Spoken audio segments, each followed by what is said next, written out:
Welcome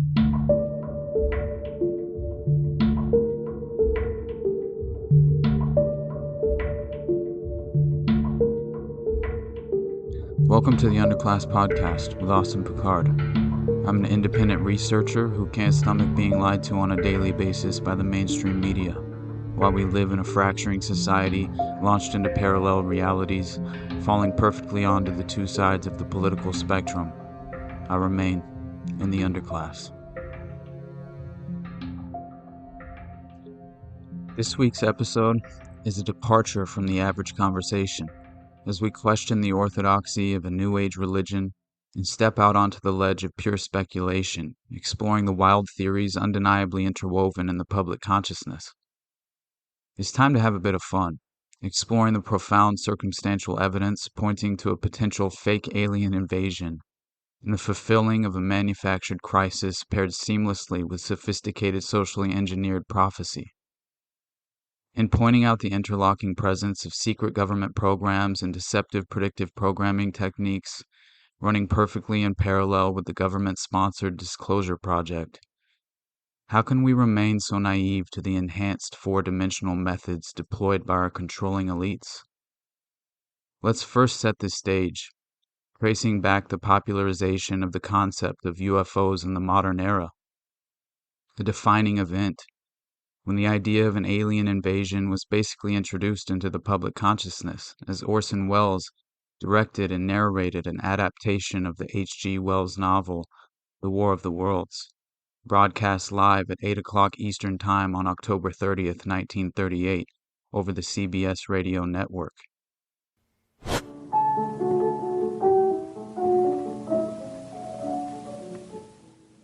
Ladies and gentlemen, here is the latest bulletin from the Intercontinental Radio News. Toronto, Canada.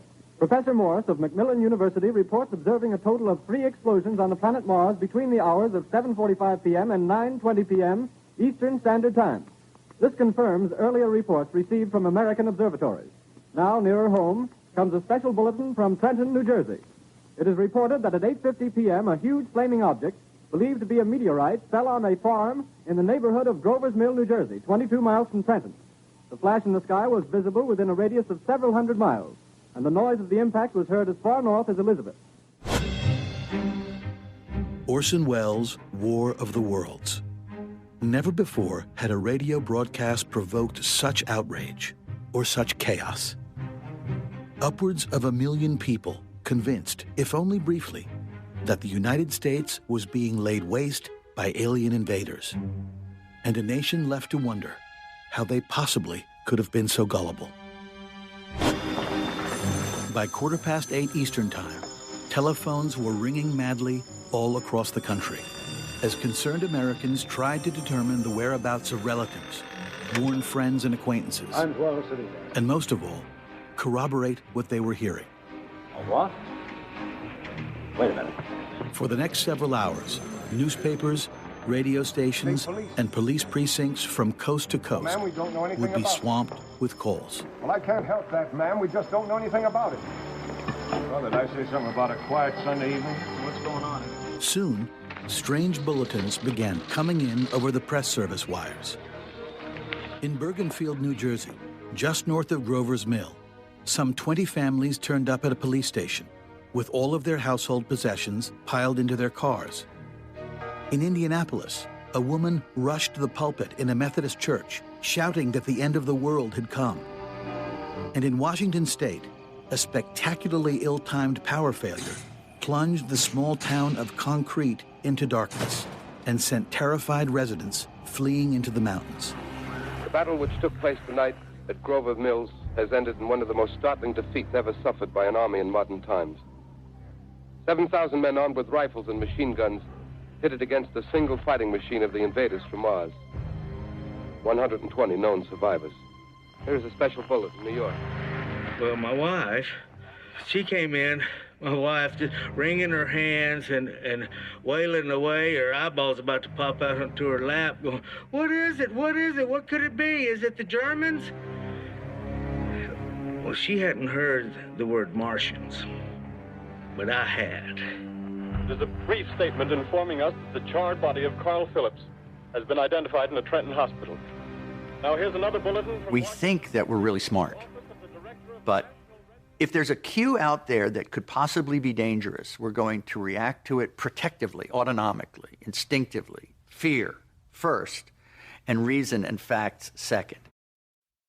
The widespread public panic was closely analyzed and addressed pointedly by Professor James Tracy in an article with the title, Early Psychological Warfare Research in the Rockefeller Foundation, where he claims that Nelson Rockefeller funded a project at Princeton University with friend, psychologist, and college roommate Hadley Cantrell.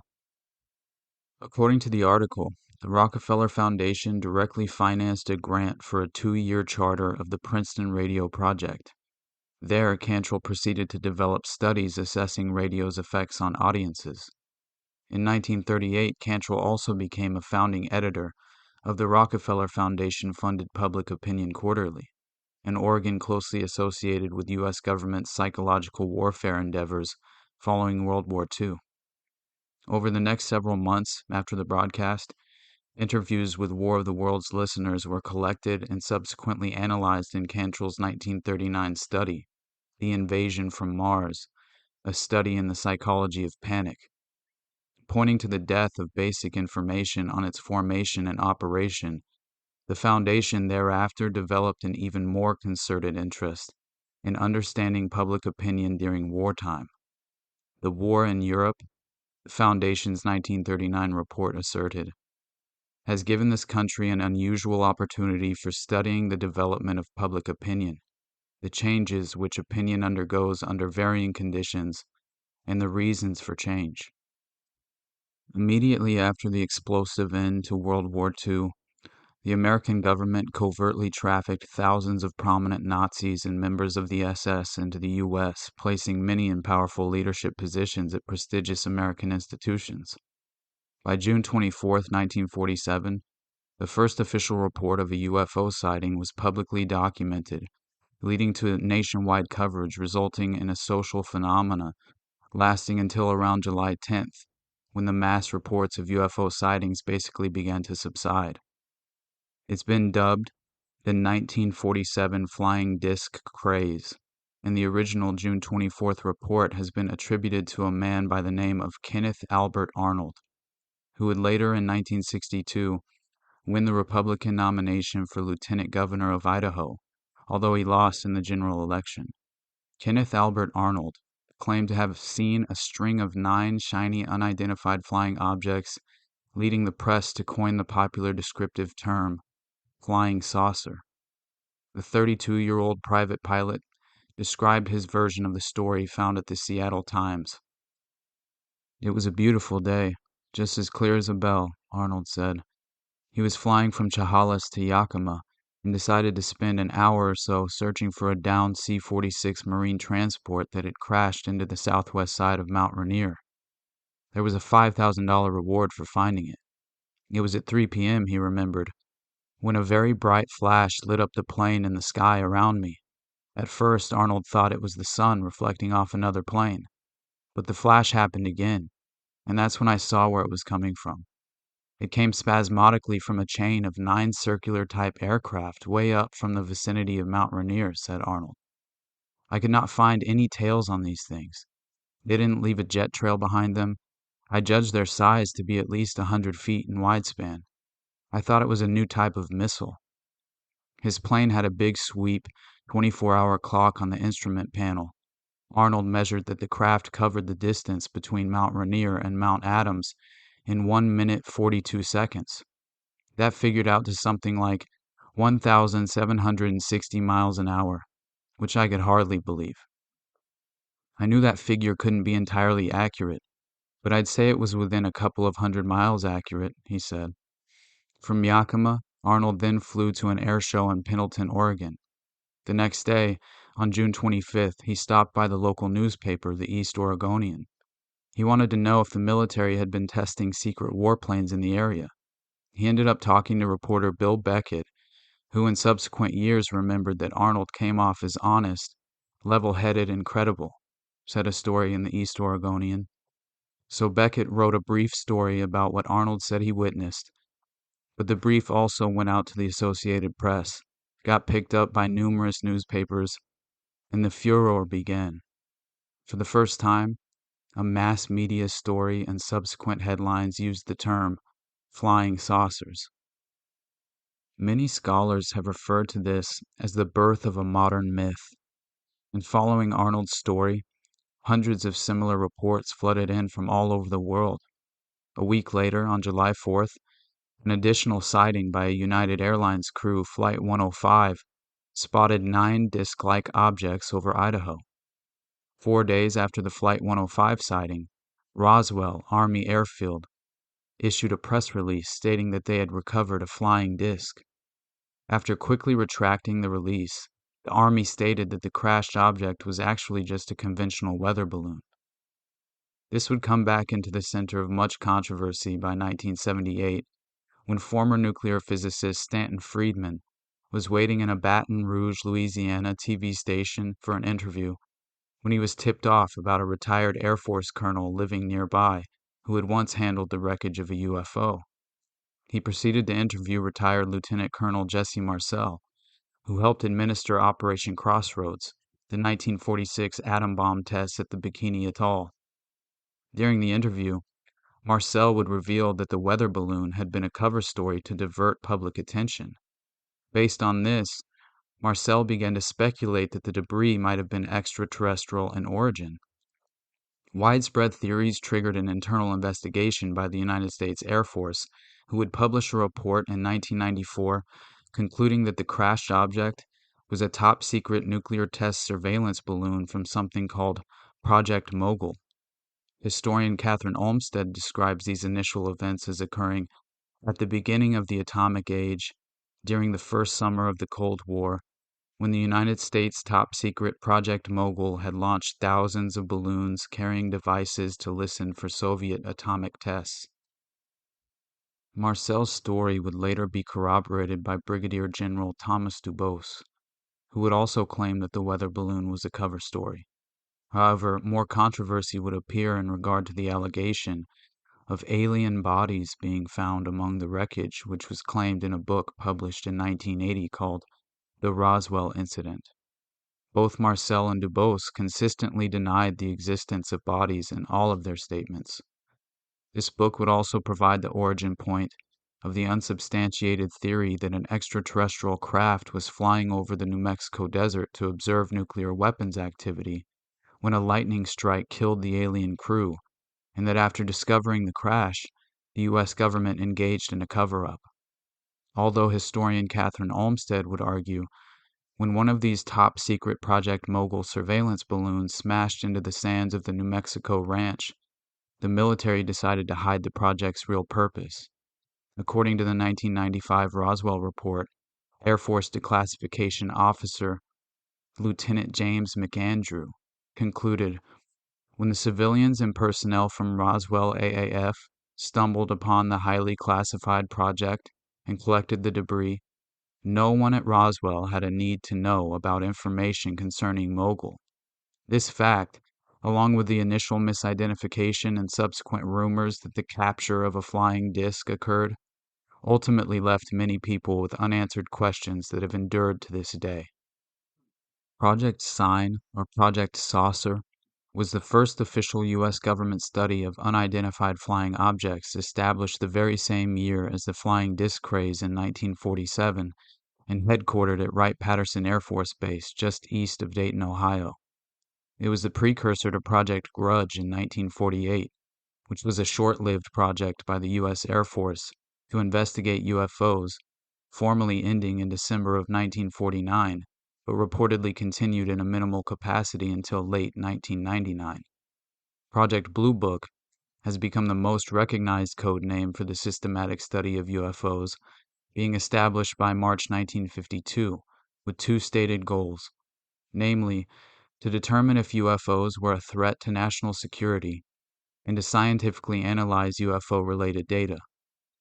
A Colorado UFO Project group funded by the United States Air Force at the University of Colorado from 1966 to 1968 resulted in what is called the Condon Report, which was an official collection of carefully analyzed UFO reports subsequently leading to a review by the National Academy of Sciences. By 1969, Project Blue Book was terminated, and the Air Force provided a brief summary of its investigations. 1. No UFO reported, investigated, and evaluated by the Air Force was ever an indication of threat to our national security. 2. There was no evidence submitted to or discovered by the Air Force that sightings categorized as unidentified represented technological developments or principles beyond the range of modern scientific knowledge. And 3. There was no evidence indicating that sightings categorized as unidentified were extraterrestrial vehicles. According to the National Reconnaissance Office review, by the time Project Blue Book ended, it had collected 12,618 UFO reports and concluded that most of them were misidentifications of natural phenomena or conventional aircraft. Within a year after the establishment of Project Blue Book in 1953, an internal CIA memo that has since been declassified exposes the Assistant Director of the CIA's Office of Scientific Intelligence, Marshall Chadwell, corresponding with the Director of Central Intelligence, Walter Bedell Smith, in which Chadwell states, "The question therefore arises as to whether or not these sightings, 1. could be controlled, 2. could be predicted, and 3. could be used from a psychological warfare point of view, either offensively or defensively. Utilization could be made of these phenomena by United States psychological warfare planners, and what, if any, defenses should be planned in anticipation of Soviet attempts to utilize them." By 1955, the U.S. Air Force and CIA acquired the site in Lincoln County, Nevada, that would become the location for Area 51, which has now reportedly grown into a rectangular area called the Groom Box, measuring 23 by 25 miles of restricted airspace connected to the internal Nevada test site. NASA was established by law on July 29, 1958, and by July 1, 1960, Wernher von Braun would become the center's first director, holding the position until January 27, 1970. Von Braun is widely considered as the father of modern rocketry, or the father of space travel, and has been exposed as one of the Nazis brought over during Operation Paperclip, with evidence proving he was even a member of Hitler's elite organization known as the SS. Multiple survivors of the Holocaust have identified von Braun as directly ordering the floggings of slave laborers who attempted an act of sabotage while being forced to work in the rocket program at the Mittelbau-Dora concentration camp, where 20,000 were reported to have died from illness, beatings, hangings, and intolerable working conditions. A French prisoner even claimed that von Braun stood by as prisoners were hanged by chains suspended by cranes. Wernher von Braun would die in 1977 after losing a long battle with kidney cancer, but not before supposedly giving his deathbed confession to a woman by the name of Dr. Carol Rosin, who served as the very first female executive of an aerospace company, working as a corporate manager of Fairchild Industries. Dr. Carol Rosin is a spook who founded the Institute for Security and Cooperation in Outer Space, and in her time at Fairchild, she served as the spokesperson for Dr. Wernher von Braun.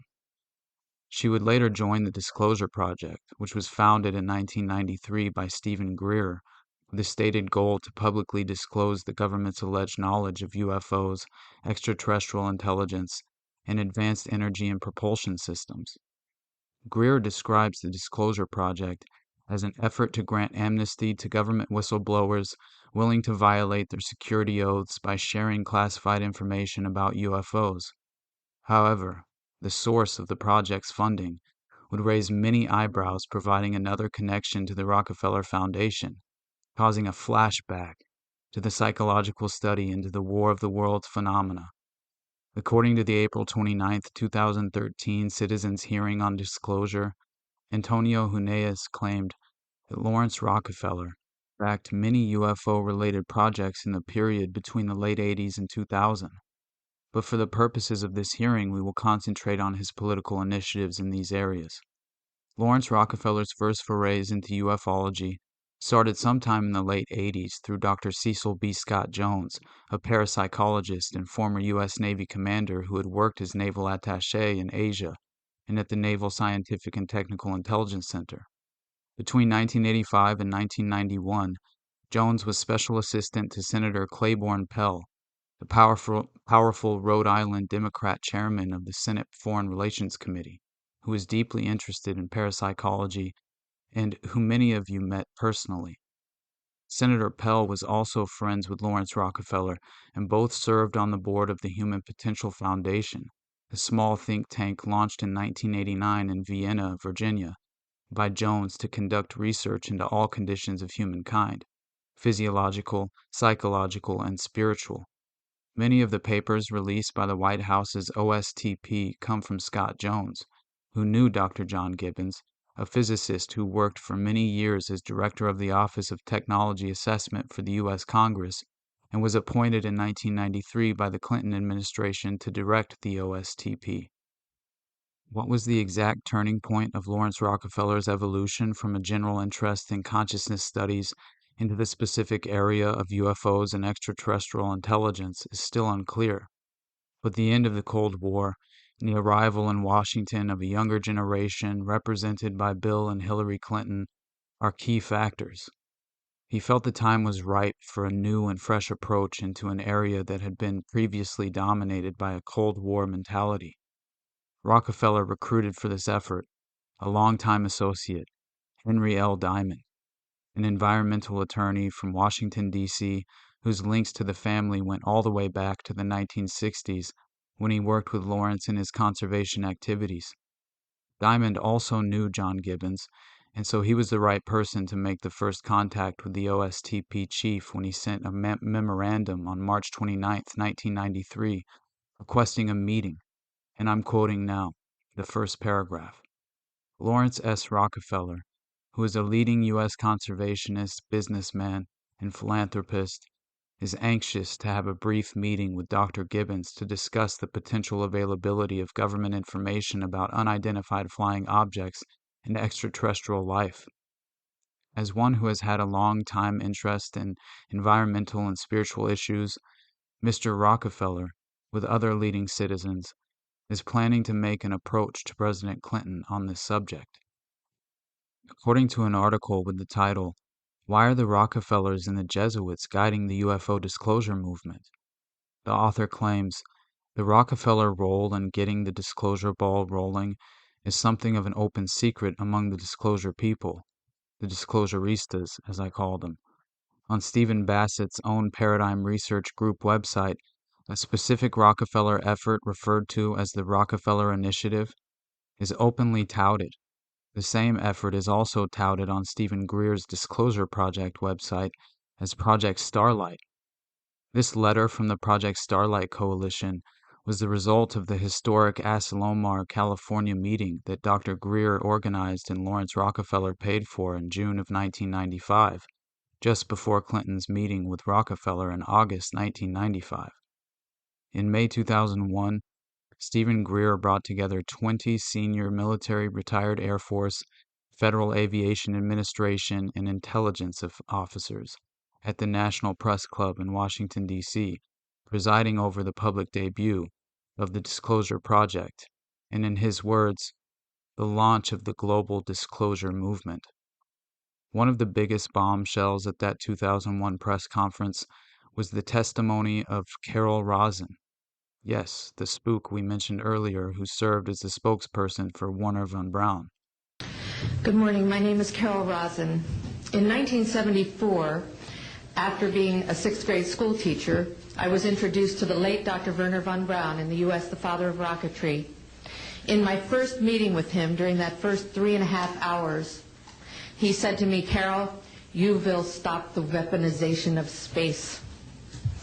And I said, teachers don't stop until June. He said, "No, you have to understand.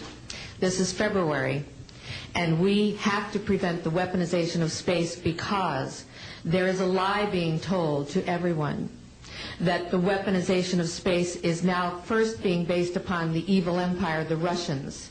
There are many enemies, he said, against whom we're going to build this space-based weapon system, the first of whom was the Russians, which was existing at that time. Then there would be terrorists. Then there would be third world countries. Now we call them rogue nations or nations of concern. Then there would be asteroids. And then he would repeat to me over and over, and the last card, the last card, the last card would be the extraterrestrial threat. Well, at the time, I kind of laughed when he said asteroids, and when he said extraterrestrials, I knew I wasn't going to deal with that subject. And now we hear on the news just today, this week, that they've slid in another enemy. Only this time we're going to protect our satellites. In other words, we have to have some reason to spend these trillions, to waste these dollars on a space-based weapon system, and they're all lies. This is a system, he told me, that would never protect anyone. Even back then, he talked about suitcase bombs. He talked about chemical, viral, bacterial, biological warfare, that these space-based weapons would never protect us against. And then he told me that, in fact, if you travel around the world, which I did after he died in 1977, I met with people in over 100 countries who were friends. They didn't want to build space-based weapons. I became a space and missile defense consultant, and I worked with people around the world. I became an advisor to the People's Republic of China. They don't want to build a space-based weapon system, and he told me back then that they didn't. He said, go to Russia. They're considered to be the enemy. I got on a plane by myself. When I got to Russia, I had a list of people that I had read out of the newspaper. Chernenko was in office then. He was the only one I didn't get a chance to meet. They introduced me to everyone when I got there. And when I got back, I said, oh my Lord, this man is telling the truth. There is no threat.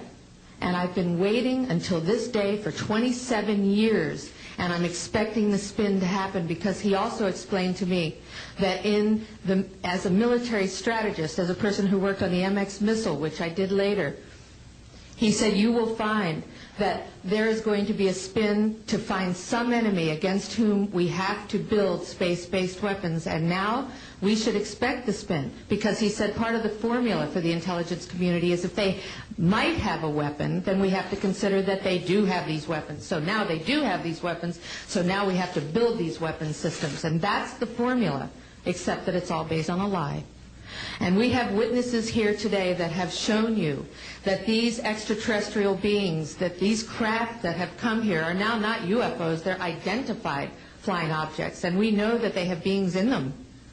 And we have witnesses here who have told you that they can shut down our missile silos, they can stop a rocket going into space that's a test. We have witnesses here who have worked in the classified departments, who have the courage to come forward here to support what Wernher von Braun told me back in 1974 to 77.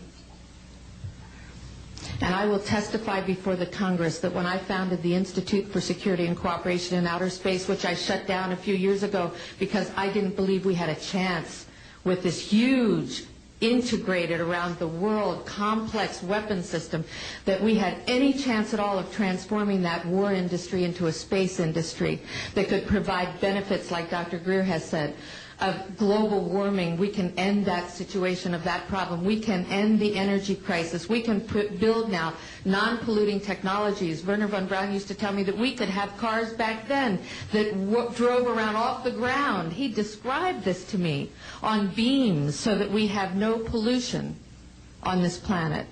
And we can solve the problems of the people that are urgent and potential, and the other animals and the other cultures on Earth and in space. And we can end the arms race without dislocating the industry jobs, without disrupting the economy, by transforming, Wernher von Braun told me, the war industry into a global cooperative space industry that will provide, he said, finally, more jobs and profits on this planet than during any hot or cold wartime, more products and services that can be applied directly to solving the problems of this planet. And we can have a whole planet now that lives in peace on Earth, with all the cultures on Earth, and with all the extraterrestrial cultures in space. And these are words that Wernher von Braun told me in 1974, and I will testify before the Congress under oath about everything I have said and more. Thank you. As we pivot away from the birth of the modern disclosure movement, I always found it fascinating that Nazi scientist Wernher von Braun, father of the American lunar program, who advocated a human mission to Mars, had inscribed on his tombstone the Bible verse, Psalm chapter 19, verse 1. The heavens declare the glory of God, and the firmament showeth his handiwork. Finally, we've set the stage for the incredible conspiracy theory called Project Bluebeam, presented by French-Canadian journalist Serge Monast as an essay originally published in 1994 and can still be found archived at educateyourself.org. In less than 2 years after he published this essay, Serge Monast and another journalist, both of whom were researching Project Bluebeam, died of heart attacks within 2 weeks of each other, although neither had a history of heart disease. Serge was in Canada. The other Canadian journalist was visiting Ireland. Prior to his death, the Canadian government abducted Serge's daughter in an attempt to dissuade him from pursuing his research into Project Bluebeam, although the Canadian government would claim parental negligence due to the fact that his children were denied a proper government-sponsored education and were being homeschooled. His 7-year-old son would also be taken, and Serge was temporarily jailed before dying at home the next day from a heart attack at 46 years old. The consistent tone throughout the essay seems to suggest that Serge may have also been a devout Christian, to what domination I could not find. NASA's Project Bluebeam by Serge Monast, 1994. The infamous NASA Bluebeam project has 4 different steps in order to implement the New Age religion with the Antichrist at its head. We must remember that the New Age religion is the very foundation for the New World Government, without which religion the dictatorship of the New World Order is completely impossible. I'll repeat that.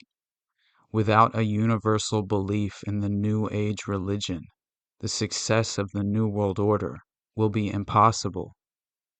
That is why the Bluebeam project is so important to them, but has been so well hidden until now. Engineered earthquakes and hoaxed discoveries.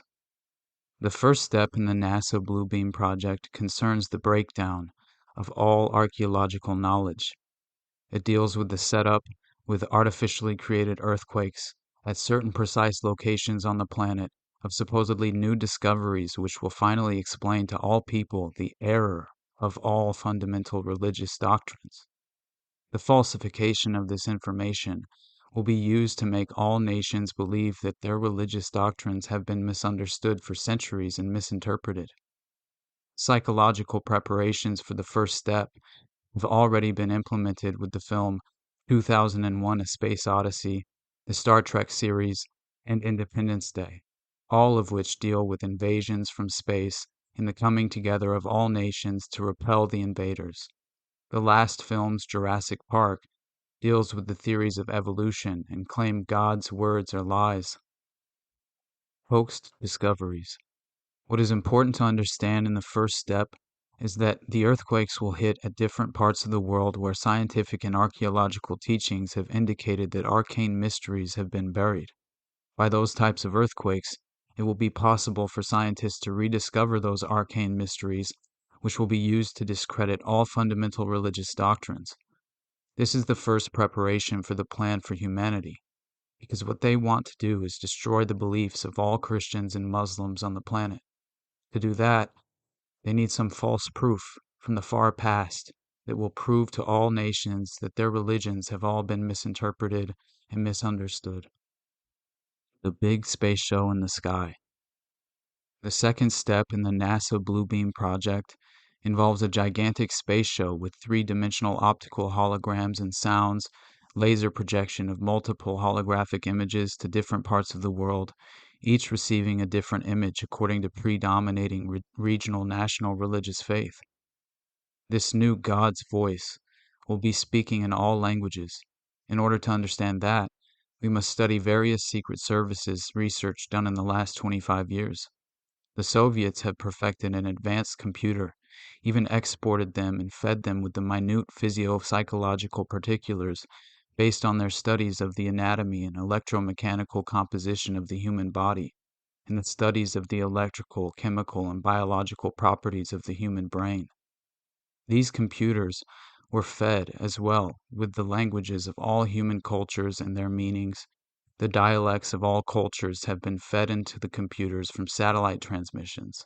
The Soviets began to feed the computers with objective programs like the ones of the new Messiah. It also seems that the Soviets, the New World Order people, have resorted to suicidal methods with the human society by allocating electronic wavelengths for every person in every society and culture to induce suicidal thoughts if the person doesn't comply with the dictates of the New World Order. There are two different aspects of Step 2. The first is the space show.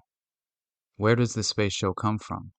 The space show, the holographic images will be used in a simulation of the ending during which all nations will be shown scenes that will be the fulfillment of that which they desire to verify the prophecies and adversary events.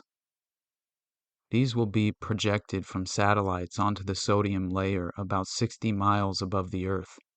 We see tests every once in a while, but they are called UFOs and flying saucer sightings. The result of these deliberately staged events will be to show the world the new Christ, the new Messiah, Maitreya.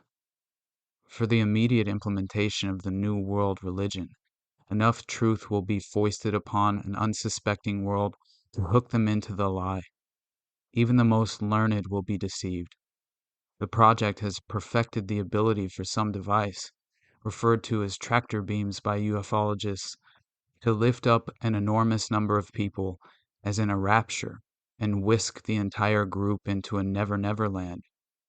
We see tests of this device in the abduction of humans by those mysterious little alien greys who snatch people out of their beds and through windows into waiting motherships. The calculated resistance to the universal religion and the new Messiah and the ensuing holy wars will result in the loss of human life on a scale never imagined before in all of human history. The Bluebeam Project will pretend to be the universal fulfillment of the prophecies of old, as major an event as that which occurred 2,000 years ago. In principle, it will make use of the skies as a movie screen. On the sodium layer at about 60 miles, as space-based laser-generating satellites project simultaneous images to the four corners of the planet in every language and dialect according to the region.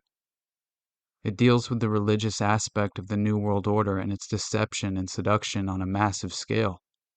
Computers will coordinate the satellites, and software already in place will run the sky show.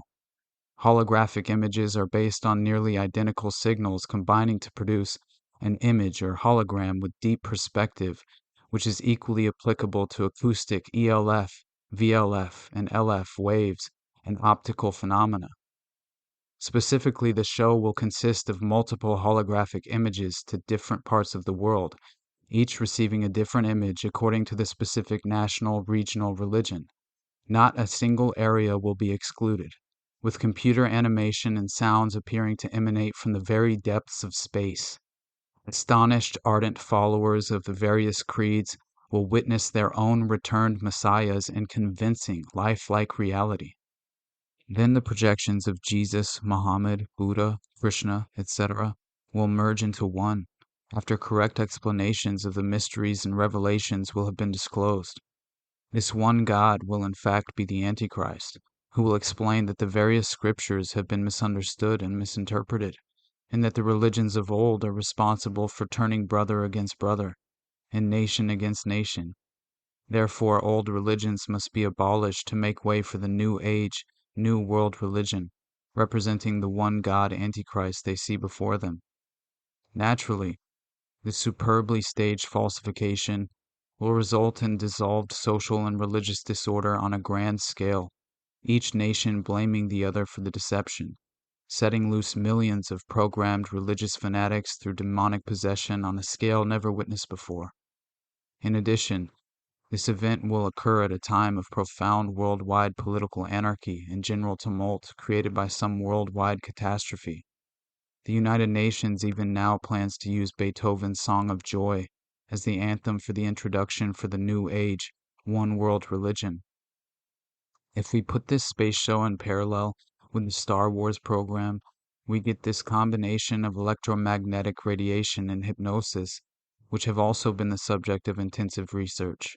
In 1974, for instance, researcher G.F. Chapitz said of one of the research proposals that, in this investigation, it will be shown that the spoken words of the hypnotist may also be converted by electromagnetic energy directly into the subconscious part of the human brain without employing any mechanical device for receiving or transporting the message, and without the person exposed to such influence having a chance to control the information input consciously. It may be expected that the rationalized behavior will be considered to have been taken out of their own free will. Artificial thought and communication. The advancement of techniques propel us toward the third step in the Blue Beam project that goes along with the telepathic and electronically augmented two-way communication where ELF, VLF, and LF waves will reach each person from within his or her own mind, convincing each of them that their own God is speaking to them from the very depths of their own soul. Such rays from satellites are fed from the memories of computers that have stored massive data about every human on Earth in their languages. The rays will then interlace with their natural thinking to form what we call diffuse artificial thought. That kind of technology goes into the 1970s, 1980s, and 1990s research where the human brain has been compared to a computer. Information is fed in, processed, integrated, and then a response is formulated and acted upon. Mind controllers manipulate information the same way a computer for grammar manipulates information. In January 1991, the University of Arizona hosted a conference entitled the NATO Advanced Research Workshop on Current and Emergent Phenomena and Biomolecular Systems. What does that mean exactly? It means this. We refer to one paper that was delivered at the conference which stands out for its different attitude towards the development under discussion at that time. It was in effect a protest and chilling warning to the attending scientists about the potential abuse of their research findings. Their findings stated that the United States had already developed communications equipment which can make the blind see, the deaf hear, and the lame walk. It can relieve the terminally ill from pain without the use of drugs or surgery. I'm not talking about science fiction. A man might retain the use of all his faculties right up to the moment of his death. This communications equipment depends upon a completely new way of looking at the human brain and neuromuscular systems and radiation pulses at ultra-low frequencies. Some of this equipment is now operational within the Central Intelligence Agency and Federal Bureau of Investigation. It will never be used to make the blind see, the deaf hear, and the lame walk, because it is central to the domestic political agenda and foreign policy of George Bush and his puppet masters of the New World Order. What is possible to ask before such a psychology of terror is this. Would any government, corporation, or psychiatrist willfully promote such horror today? The answer is quite obviously yes. Government agencies and the corporations that work with them toward a new world order are prepared to promote anything that will help them achieve their objective of total social control. As for the question of why, for one thing, if you terrify the public and make them fear for their safety, they will allow you to implement draconian law enforcement practice, disarm them, and keep extensive records on them. And they only have to tell you that it is all to protect you, of course. Secondly, it promotes the decay of the present democratic forms of political systems and leads societies to search for alternative methods of political ideology. Of course, the alternative has already been planned. It is called the New World Order, and it will not have your safety or interests at heart. As George Bush said, read my lips. Fear has always been used by powerful elite to control and subjugate the masses. The old maxim, divide and conquer, is being played out to the limit worldwide to ensure that everyone is frightened for their personal safety and to be suspicious of everyone else. This, too, is mind control. To go further in regard to the new technology which is at the base of the NASA Blue Beam project, we have to consider this statement by psychologist James V. McConnell, which was published in a 1970s issue of Psychology Today. He said, "The day has come when we can combine sensory deprivation with drug hypnosis and astute manipulation of reward and punishment to gain almost absolute control over an individual's behavior. It should then be possible to achieve a very rapid and highly effective type of positive brainwashing that would allow us to make dramatic changes in a person's behavior and personality." The NASA Blue Beam project is the prime directive for the New World Order's absolute control over the populations of the entire Earth. I would suggest you investigate this information carefully before dismissing it as fanatic lunacy. If we go further in the different reports we've presented, we find that the mind control operations and technology include a transmitter. It broadcasts at the same frequency as the human nervous system, which transmitter is manufactured by the Loral Electro-Optical System in Pasadena, California. Loral, a major defense contractor, has previously conducted research on directed energy weapons for Lieutenant General Leonard Perez of the U.S. Air Force, who was searching for a weapon that could implant messages into the minds of the enemy, while urging his own troops on to superhuman deeds of valor. The device employs electromagnetic radiation of gigahertz frequencies, microwaves, pulsed at extremely low frequencies, ELF. It is used to torture people both physically and mentally from a distance. In the December 1980 edition of the U.S. Army Journal, called the Military Review, a column by Lieutenant Colonel John B. Alexander entitled "The New Mental Battlefield, Beam Me Up, Spock," provides further insight into the technical capabilities at the disposal of the comptroller. He writes, "Several examples will demonstrate areas in which progress have been made. The transference of energy from one organism to another, the ability to heal or cause disease to be transmitted over a distance, thus inducing illness or death from no apparent cause. Telepathic behavior modification, which includes the ability to induce hypnotic states up to a distance of 1,000 kilometers, have been reported. The use of telepathic hypnosis also holds great potential. This capability could allow agents to be deeply planted with no conscious knowledge of their programming. In movie terms, the Manchurian Candidate lives and does not even require a telephone call. Other mind-to-mind induction techniques are being considered. If perfected, this capability could allow the direct transference of thought via telepathy from one mind or group of minds to a select target audience. The unique factor is that the recipient will not be aware that the thought has been implanted from an external source. He or she will believe the thoughts are original. This is exactly what we were talking about. The third step in the NASA Blue Beam project is called the telepathic electronic two-way communication. Lieutenant Colonel John Alexander's article continues. If it is possible to feed artificial thought into the multigenic field via satellite, the mind control of the entire planet is now possible. An individual's only resistance would be to constantly question the motivation behind their thoughts and not act upon thoughts which they consider to be outside their own ideological, religious, and moral boundaries. Once again, it is wise to consider how television, advertising, modern education, and various types of social pressure are used to manipulate those boundaries. It has been reported by Lieutenant Colonel Alexander, who said in the summary of his Military Review article, "The information on those kinds of technologies presented here would be considered by some to be ridiculous, since it does not conform to their view of reality. But some people still believe the world is flat." The fourth step concerns the universal supernatural manifestation with electronic means. It contains 3 different orientations.